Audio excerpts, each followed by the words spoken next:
เอาตั้งใจฟังให้ดีเด้อสิเอาเงินให้ไอ้เจ็ดมานี่2,000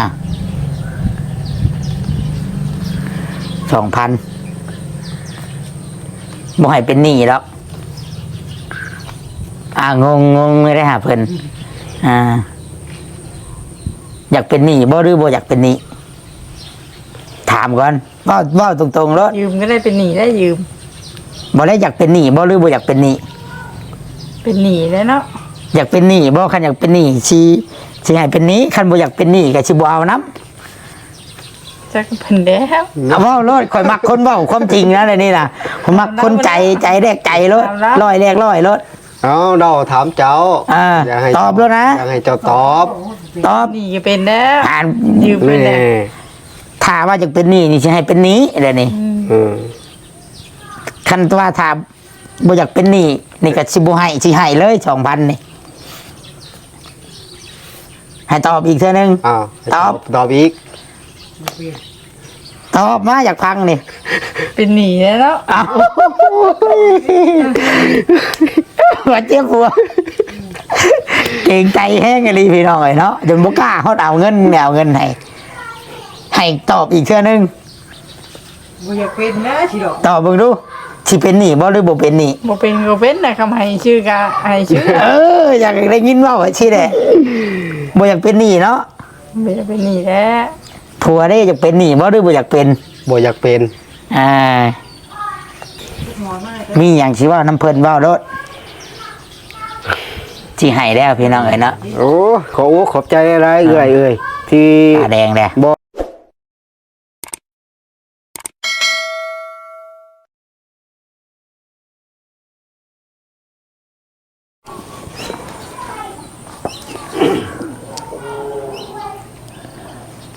กราบทักทายสบายดีสวัสดีเด้อผมเป็นพี่น้อง FC เบิดสุคนพี่น้องบ่ว่าสิอยู่ภายในแล้วก็อยู่ทางต่างประเทศเด้อพี่น้องเอ้ยโดยเฉพาะก็เป็นพี่น้องอยู่ทางฝั่งไทยนี่เด้พี่น้องเนาะและอยู่ทางต่างประเทศอเมริกาพ่อกันกับตุสิทธิ์ปันสุขพี่น้องเอ้ยเนาะมาเอาเครื่องมามอบให้ชุมเพิ่นแต่ก็ยังบ่ได้เมื่อพี่น้องไอ้เนาะมาขอมาเว้าอีกคลิปนึงพี่น้องคันสีเว้าหรือว่าสิถ่ายเป็นคลิปเดียวมันสิยาวโพดพี่น้องเนาะคลิปที่นี่เป็นคลิปที่ถือว่าสมหวังแฮปปี้เอนดิ้งได้เครื่องได้ของได้บนนอนให้ครูบ่าวสาวเนาะไว้ให้หนูน้อยแล่นหยอกกันพี่น้องเลย เนาะก็เป็นทางเอื้อยน้ำทิพย์เนาะขอบใจเอื้อยน้ำทิพย์เป็นหลายพี่น้องไอ้เนาะและเอื้อยเพิ่นก็ฝากมาว่าบ่ได้ต้องการไม่ยั้งขอแต่ว่าได้ช่วยเนาะเพิ่นก็ดีใจเพิ่นเห็นน้องมะนาวมีความสุขเพิ่นก็ดีใจขอบคุญขอบคุณเอื้อยน้ำทิพย์คือกันเด้อที่ให้น้องได้เป็นสะพานบุญให้พี่น้องแต่ว่าพี่น้องไอ้เนาะเอื้อยเพิ่นขอประชาสัมพันธ์นำหน่อยนึงเอื้อยเพิ่นว่าเนาะก่อนสิเว้าเรื่องไอ้เกตมันนี่ยืมเงินเนาะพี่น้องเนาะเราสิยืมเงิน 2,000 เพื่อจ้างขับรถเมื่อนี่พี่น้องเดี๋ยวขอฝากช่องของไอ้ตำรวจสุวรรณอยู่ต่างแดนในเด้อช่อง YouTube เพิ่นพี่น้องฝากกด Subscribe กดไลค์กดแชร์ให้อ้ายเพิ่นในเด้อเดี๋ยวช่องอ้ายเพิ่นเนาะสื่อภาษาอังกฤษก็สุวรรณ in USA ตำรวจสุวรรณอยู่ต่างแดนนะเนาะเดี๋ยวตุชิตก็สิเข้าไปกดไลค์กดแชร์กดหัวสิงไข่พี่น้องเนาะกด Subscribe หยอกเด้อพี่น้องเด้อเนาะก็ฝากช่องอ้ายเพิ่นแน่เนาะอ้ายเพิ่นก็เราเป็นตำรวจอยู่ USA พี่น้องเดี๋ยวตุชิตก็สิไปกด Subscribe เนาะเกี่ยวเข้ามาเรื่องบัดนี้พี่น้องเนาะแต่ว่าคลิปนี้นี่ให้ทุกคนติดตามเนาะอาจจะมีเรื่องเล่าให้น่าตกใจแน่นอนละเนาะก็คือทุกคนได้หู้น้ำกันเนาะว่าไอ้เกตวันนี้เราอยากยืมเงินแลก็มีหลายคำถามนะตั้งขึ้นมาแต่อันที่จริงนั้นเรา บ่ได้ยืมอยู่หน้ากล้องเด้อเรายืมหลังกล้อง แต่เป็นความคิดของตุชิตนี่แหละ คิดไต่ตองว่าอะจังใดก็ตามเนาะตุชิตคิดว่ามันถือแหละสิ่งที่ตุชิตเห็นตุชิตก็เลยเห็นคลิป ออกมาให้หลายๆคนนะครับหูนำ FC นะครับหูนำบ่แม่นว่าตุชิตนี่สิขายขี้หน้าหรือว่าอยากให้ FC นี่ให้หรือโจมตีไอเกตมานี้เนาะให้เบิ่งในมุมของตุชิตเด้อพี่น้องเด้อตุชิตนี่ก็คืออยากให้เพิ่นได้รับการช่วยเหลือนั่นเองว่าตรงๆซะว่าแบบลูกผู้ชายโลดเนาะเพราะว่าก็บ่อยากให้เราเป็นนี่เป็นซีนเนาะแต่ก็คือว่าเนี่ยเนาะมันก็ต้องจำเป็นถ้าบ่มี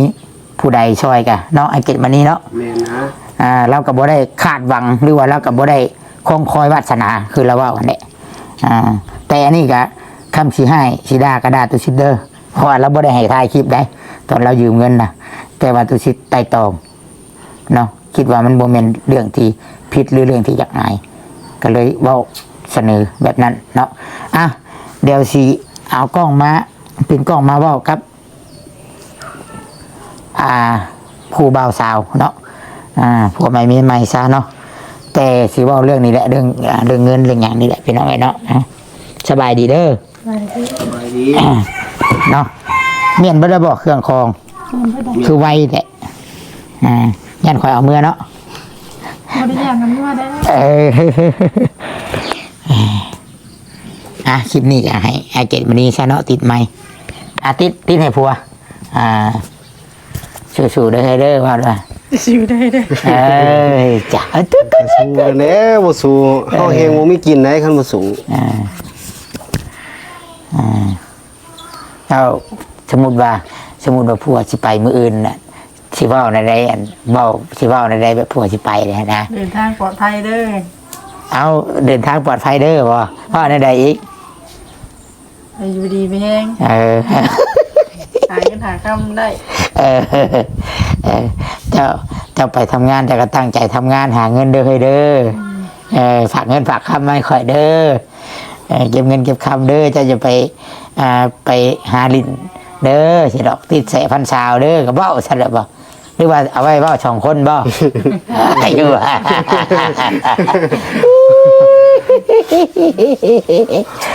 กูอยู่ได้เนาะ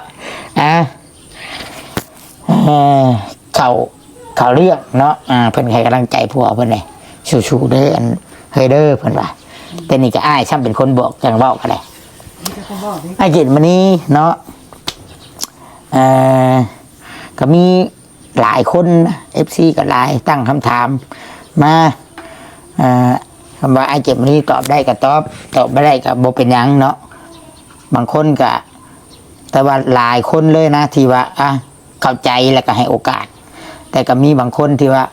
ตั้งคำถามว่าในเชิงที่สงสัยว่า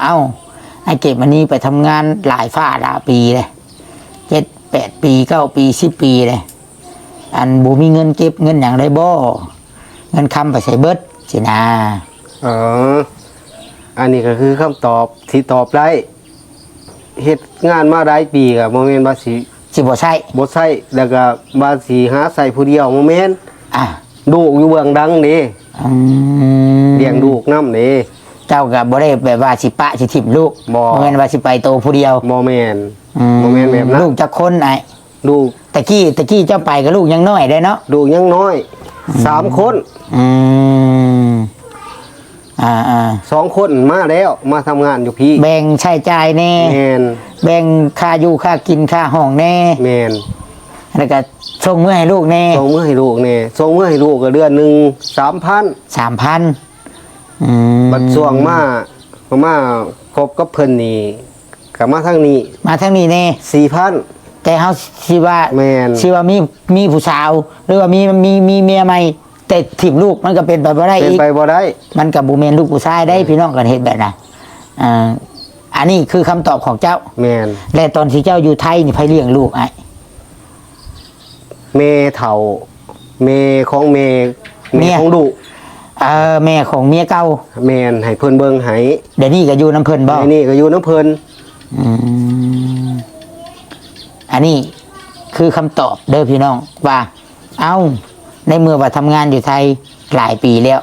คือบ่มีเงินเก็บอ้าวนี่คือคำตอบเนาะก็ถือว่าเรือมันก็เรือบ่ร้ายเนาะ เรือบ่ได้ อ่า เรือก็แท้ก็ที่บ้านเรือน่ะก็คือข่อยเองก็ได้ใส่เดือนชนเดือน อืมเดือนชนเดือน แม่น บัดนี้เจ็บเป็นเอ็นอุ่นอีก เจ็บเป็นใน ถือ อุ่น เจ็บเป็นรุ่นชื่อยาก็ชื่อเองบ่ ซื้อเอง อืมบ่ได้มีแบบว่าสวัสดิการแบบว่าบอนโรงงานหรือว่าในอันหัวหน้าเพิ่นเจ็บเป็นเพิ่นเบิ่งแยงบ่มีบ่ อยู่ในบริษัทหันบ่มีแต่ว่าแค่นี้แต่ว่าข่อยได้เฮ็ดบัตรประกันสังคม เจ้ามีแล้ว มีแล้ว แต่นี่ก็มีใช้ได้บ่ ใส่ได้ บัตรประกันสังคม แม่น ก็คือว่าไปห้องหมอแลเสียบ่หลายบ่ เดี๋ยวบ่ เลย หลาย คนลาวเฮาก็เฮ็ดได้บ่ เฮ็ดได้ขอแต่ว่าได้เฮ็ดบัตร MOU อ๋อ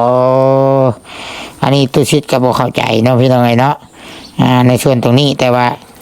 ทางไอเกตมันนี่เพิ่นเว้าเนาะคือ แต่เพิ่นได้ฮักเฮาอีกแล้วเฮาได้เฮ็ดบัตรตัวนี้ หักเงินเดือนนะบ่ ฮักเงินเดือนเฮา เท่าไรอันนั้นเดือน เดือนละโอ้ที่ว่าง่ายๆก็สำหรับเพิ่นโฮมไว้ค่าปัวเฮา 500แม่นน่ะละ ค่าหืดค่ายาเฮา แม่น คันเนาะได้ถึงคันนอนห้องหมอนี่ได้เสียเงินบ่ บ่ได้เสียของเก่าคันได้ไปโรงพยาบาลที่เฮาเฮ็ดบัตรตัวนั้นออกมา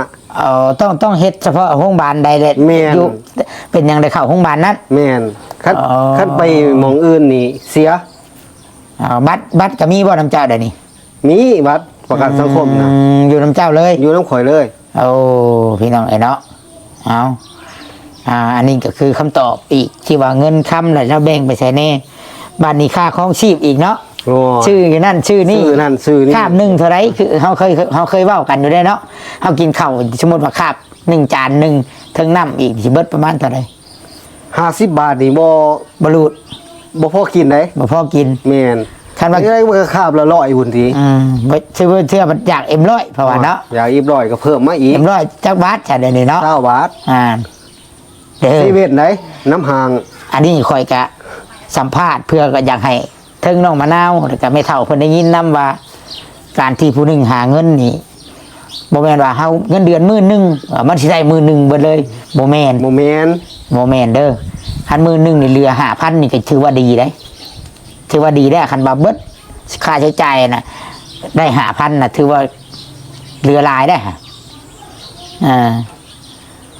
เหลือหักแล้วข่อยเงินเดือนข่อยบางเดือนก็ได้9,000บางเดือนก็ได้ 8,000 เหลือใช้จ่ายเบิดดอกบ่น่ะ ยังบ่ทันได้ใส่ใจาย อืม เหลือจากเพิ่นเงินเฮาออกเนาะเพิ่นหักค่าห้องค่าน้ำค่าไฟ เอา ค่าประกันสังคมอีหยังเรียบร้อย เหลือ แล้ว 8-9,000 แม่น อันนั้นอันส่วนที่เหลือนั่นคือ เจ้าสีชงมาบ้านแน่ ส่งมาว่าแน่ แต่ก็ซื้อกินบ่ ซื้อกินแน่มาผีแน่ นี่เนาะเอาบ้านนี้ แต่อธิบายแบบนี้ บางคนบ่เข้าใจ ก็คือสิยังบ่เข้าใจพี่น้อง แต่บางคนที่ไปทำงานอยู่ไทย หรือว่าได้ไปอยู่ผู้เดียว ห้องเช่าเข้าซื้อนี่สิเข้าใจเด้อว่าง่ายๆซะตัวชิดจะบ่เว้าซะว่าผู้ใดโง่บ่เข้าใจดอกมีแต่ผู้ฉลาดเข้าใจบ่เว้าอะนะว่าง่ายๆว่าไผได้ออกจากเฮือนไผได้ฮู้จักได้ไปหาเงินหาค่ำได้สิฮู้ดอกเนาะ แม่น ว่ามันยากสำใดเฮาต้องประหยัดสำใดเฮาจังสิได้แสดงว่าคนมันโคกเฮานี่ประหยัดขนาดเนาะเพื่อสิได้เงินได้คำมาเฮ็ดเฮือนเฮ็ดชานนี่พี่น้องเอ้ยบ่แม่นของง่ายเนาะบ่ง่ายคันไหลไปเจอแบบดีเฮ็ดงานหมองเพื่อนเขาเซาเขาซื้อนี่บ่ง่าย ในบัดนี้สิ่งที่เว้ามาเนี่ยมันยังมีอีกปัจจัยหนึงได้พี่น้องบัดนี้ถ้าเจ้าเจอนายจ้างที่ดีก็เอาดีไป ก็ดีไป บัดนี้เจอนายจ้างที่จู้จี้จุกจิกมีหยังแน่บ่แม่นว่าเพิ่นบ่ดีได้มันก็มีช่อมีหยังแน่บางคนเพิ่นก็ยากแน่แต่เป็นหยังเฮาต้องถามคือบ่ย้ายงาน มันเลือกงานบ่ได้ เลือกงานบ่ได้ แม่นบ่เพื่อสิหางานได้ เพื่อสิหางานได้มันก็บ่เลือกง่าย บางทีเงินดี แต่ว่านายจ้างผัด บ่ดี บ่ปานใด บ่ปานใด นายจ้างดีผัดเงินบัดบ่ดี อ่า สี่นายพี่น้องมันกลับกันก็เลย มันเลือกบ่ได้ว่าง่ายๆเนาะ เลือกบ่ได้ อ่า มันเลือกบ่ได้พี่น้องเลือกได้แล้วยังอยากอยู่บ้านกับเมียเราพี่เด้อ แม่นบ่ แม่นน่ะอยู่กับเมียมีเงินห่วยเขาบัญชีทุกเดือนคือทำงานนี่ก็ใครอยู่เด้ คันเหือบ่ออกมันบ่ได้เนาะ บ่ได้ พี่น้องเนาะมันบ่ว่ากันได้บ่ว่ารวยว่าจนต้องได้เฮ็ดเวียกเบิดคนที่รวยน่ะค่อยว่าเขาให้เฮ็ดเวียกนักชั้นเขาสิรวยบ่พี่น้องผู้ที่เพิ่นรวยน่ะแฮงสิบ่มีเวลาพักผ่อนพุ่นแหละยันเงินยันคำเพิ่นเฮียเนาะเพิ่นรวยเด้เงินเพิ่นหลายพี่น้อง เงินเพิ่นหลายนะ เอาแบบนั้นเด้ออันนี้คือคำตอบบาทนี้เกี่ยวมาใส่เรื่องว่าสิยืมเงินบาทนี้พี่น้องไอ้เนาะโยให้น้องมะนาวขายงัวเราก็บอกขายให้ โยให้เราขายหน้าเราสิขายอยู่แล้วว่าคันเจ้าสิไปอยู่แล้วว่าไผสิไปเนาะแคมห่วยพวก จะน้อยน้ำมากขึ้นมาพอดีแล้วบ่จักงูเงี้ยวบ่จักเห็นให้เห็นพญานาคตัวใหญ่เพิ่นว่าอยู่โชคกันนะ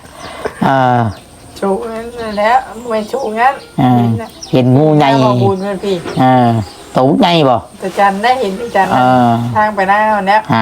ผัดสิแข้งขายให้ข่อยบ่ไปอยู่แล้วตาซ้ำถ้วยนี่ หันหน้าตาซ้ำถ้วยพูนเบิ่งแน่พี่น้องไอ้เนาะก็คือจำเป็นเนาะและ FC ถามข่อยเขาก็ยังตั้งคำถามนำข่อยเด้อข่อยก็ยังถูกให้ถูกด่าคือกันแต่ข่อยยอมที่คลิปข่อยเฮ็ดไป FC ตั้งคำถามว่าได้สิเฮ็ดคลิปเพื่อหยังเพิ่นว่าคือบ่เว้าคือบ่ยืมกันหลังไหมตู้สิอธิบายแล้วคลิปเว้นนี่ว่าก็สิเฮ็ดคลิปแต่นี่ข่อยยืนยันว่าไอ้เกตมานี่เราบ่ได้อยากถ่ายคลิปพี่น้องเอ้ยเรายืมตู้ชิดน่ะอยู่หลังไหมแต่เป็นตู้ชิดเองที่เป็นคนถ่ายพี่น้องเพราะว่าหยังข่อยว่าแบบลูกผู้ชายโดดว่าข่อยอยากให้เจ้าได้รับการช่วยเหลือบ่อยากให้เจ้าเป็นหนี้เป็นสินอยากให้ไปหาเงินด้วยกำลังใจดีว่าอยากให้น้องมะนาวอุกใจน้ำเรื่องว่าเป็นหนี้เป็นสินเพราะว่ายืมข่อยดอกเบี้ยมันดอกละหมื่นเพราะว่าเดือนละหมื่นเพราะว่าบ่ไปก็ยาเอ้ย กินพริกกินเกลือน้ำข่อยนี่แล้วคันเดือนละหมื่นนะยาช้าเพราะว่าเนาะชอบยืม2,000เป็นเงินดอกเบี้ยเดือนละหมื่นเบิดได้เนาะมะนาวเงินเดือนบ่พอครับเอาเนาะก็เหตุผลแบบนั้นแหละคือข่อยว่านะยูทูบเบอร์ชายบุญแต่ละคนไม่ว่าร่วมทั้งโตข่อยนี่ทำบ่จกเงินตัวเองเนี่ยบ่จกแต่กันเล็กน้อยบ่มีดอกไผสีซอยเอาเงินตัวเองมีแต่ผู้ใหญ่อยู่เบื้องหลังเบิดแล้วข่อยทายว่าย้อนว่าเจ้าอยากยืมเงินก็ย้อนว่าข่อยอยากให้ผู้ใหญ่ซอยเจ้าเด้อ FC ข่อยความตั้งใจของข่อยมีแต่ซำนี้ผู้ใดสิเบิ่งข่อยนะใดก็ย่าว่าข่อยนี่จัดฉากร่วมหัวอยากได้เงินก็แล้วแต่เนาะ เรื่องนี้ข่อยไอ้เกตมานี่เพิ่นฮู้ดีเนาะว่ามันเป็นเรื่องจริงหรือเรื่องบ่จริงเนาะถ้าข่อยหลอกลวงผู้ใหญ่สั่งเรื่องสั่งเล่าขึ้นมาเพื่อจะตัวอยู่เอาเงินข่อยกับบาปเบนกรรมอยู่ที่ข่อยกับไอ้เกตมานี่พี่น้องไปว่าสิซะ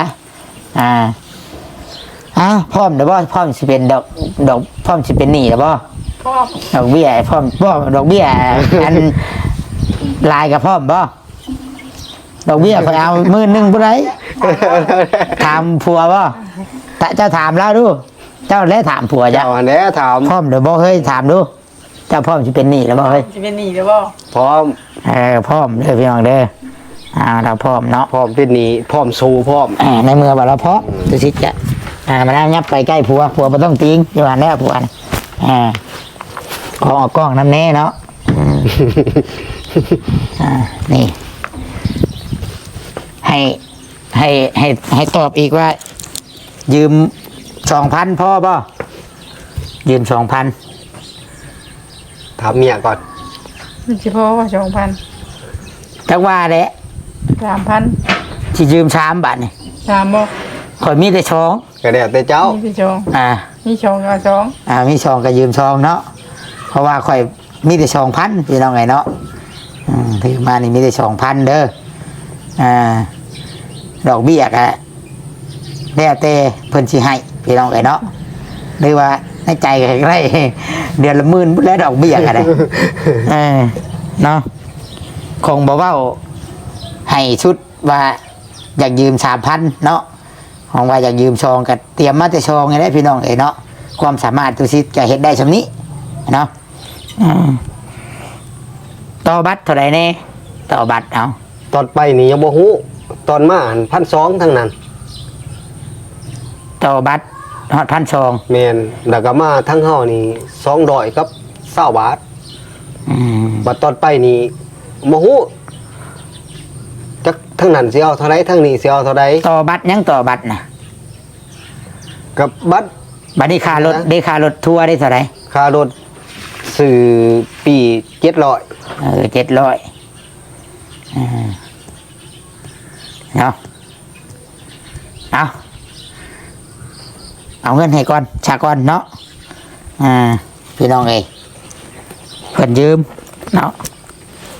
ถือมันนำอยู่ดอก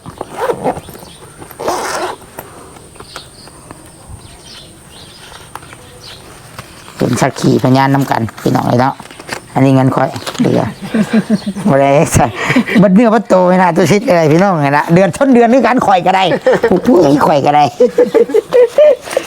ชิงโง่ยลูกนี่เดี๋ยวข่อยก็ได้เอาไข่เด้อตัวนี้เด้อขอไว้เด้อหัวนี่อย่าหัวมั้ยนี่ 2,000 เด้อพี่น้องเด้อเราว่าอยากได้เป็นเงินบาทเพราะว่าความสามารถข่อยก็หามาได้สำนี้นี่ 2,000 บาท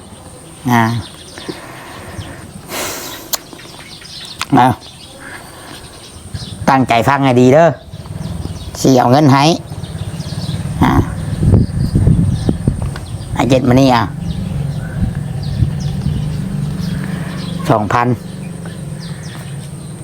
บ่ให้เป็นหนี้แล้วงงไม่ได้หาเพิ่น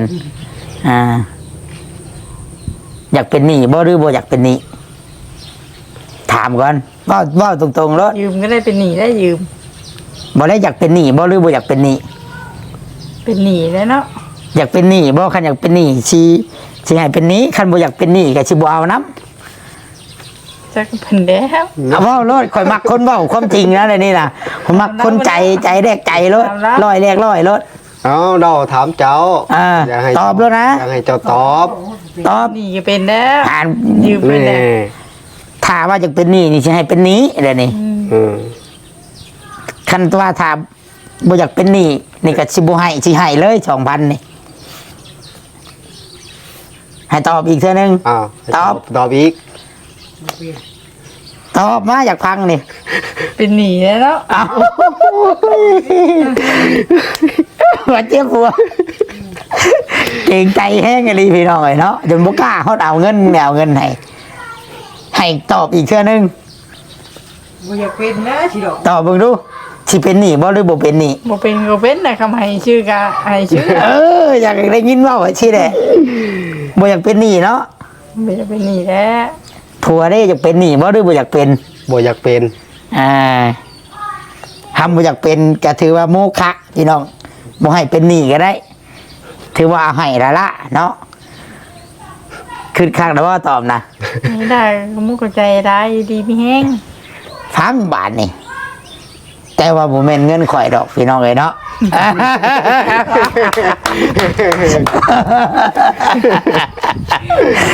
วันนี้มันยังคือเขาเงินเจ้าได้ก็เลยบ่กล้าเอานะยันข่อยบ่มีเงินดิแต่ว่าเหลือเงิน1,000เดียวในกระเป๋าเดี๋ยวบ่กล้าเอาเพิ่นก็ได้พี่น้องเอ้ยเนาะเอาบ่แม่นเงินข่อย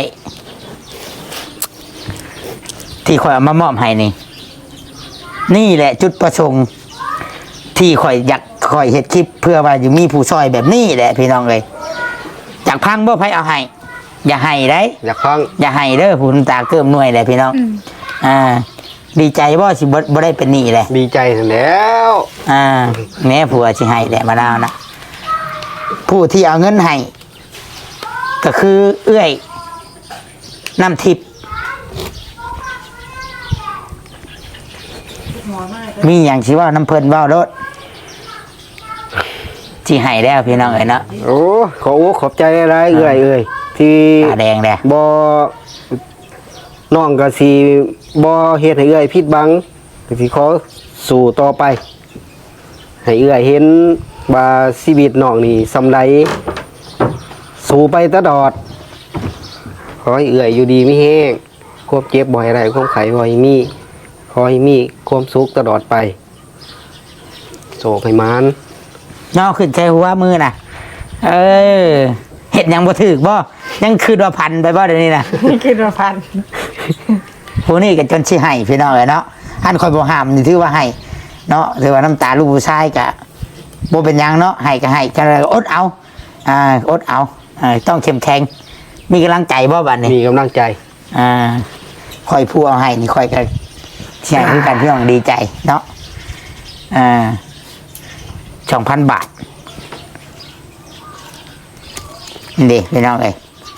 เมียกับกำจนหย่อความดีใจ ยันปิวป่ะเชียร์ได้พี่น้องกำผัวก็จะให้เมียกับกำเงินด้วยขอมุกขับใจลายเด้อเอ้ยนำทิพย์เด้อนี่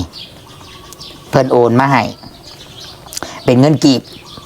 1,500,000เพิ่นให้เอาให้เพิ่น2,000 บาทส่วนที่เหลือตุชิดเอาเลิศนะก็เรือโบราณดอกพี่น้องเลยเนาะเรือก็ไว้ชื่อนั่นชื่อนี่เพิ่นแหละดีมกดีใจพี่น้องเจ้าจะให้เลยเกือบให้ตอนนั้นแม่คอยสิให้น้ำเนาะเกือบพี่น้องเลยดีใจได้ถือว่าคลายความกังวลลงไปถือว่าเปิดเผยคลิปนี้เปิดเผยดีใจว่าดีใจบ่เคยมีภัยให้เคยมีลาแบบนี้แมนชื่อเครื่องให้บ่พอยังเอาเงินให้จ้างค่ารถอีกนั่นแหละคำบ่าว่านี่ว่า 3,000 จักว่าสิได้ 3,000ข่อยก็ไปบ่เป็นแล้วว่าสิได้ 3,000ข่อยก็จักความสิหาแล้วบาดนี้ว่าจักความสิหาได้พี่น้องเอ้ยแต่ข่อยก็มีความสามารถเฮ็ดได้ซำนี้นี่แหละคือจุดประสงค์ที่ตุสิตถือว่าเฮ็ดได้ซำนี้เด้อข่อยก็เด้อข่อยก็คือค่อยน้ำอยู่ข่อยอีตนเนาะการที่ว่าเขาอยากได้เมียแด่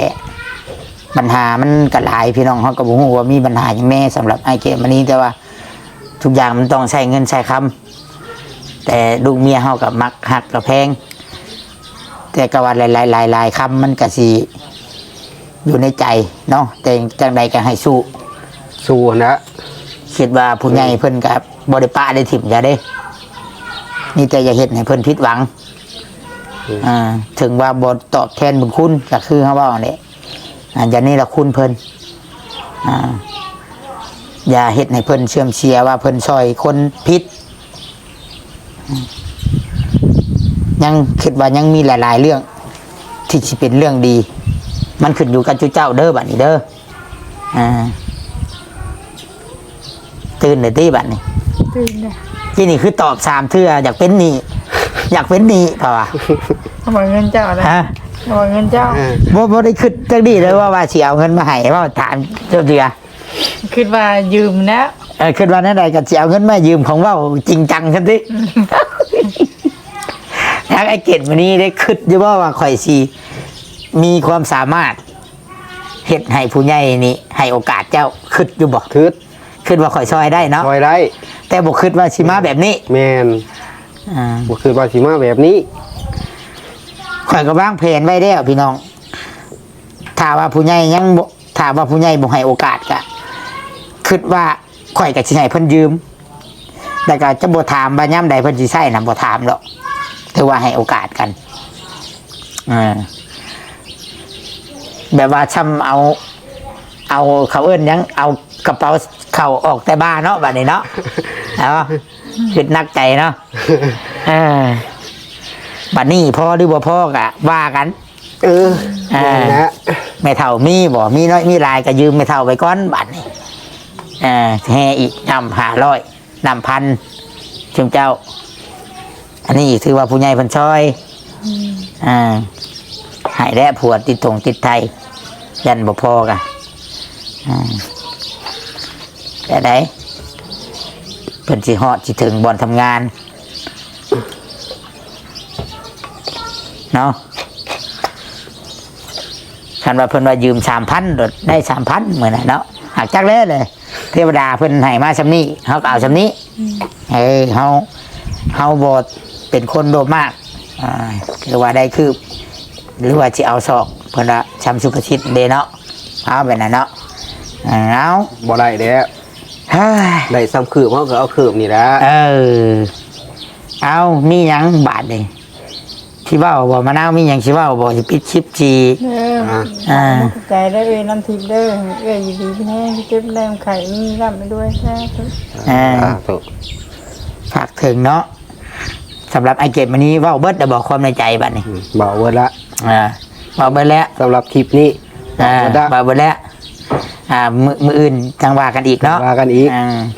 บัดนี้ตัวซิดบัดนี้เนาะก็อยากบอกความในใจข้างสุดท้ายเนาะก็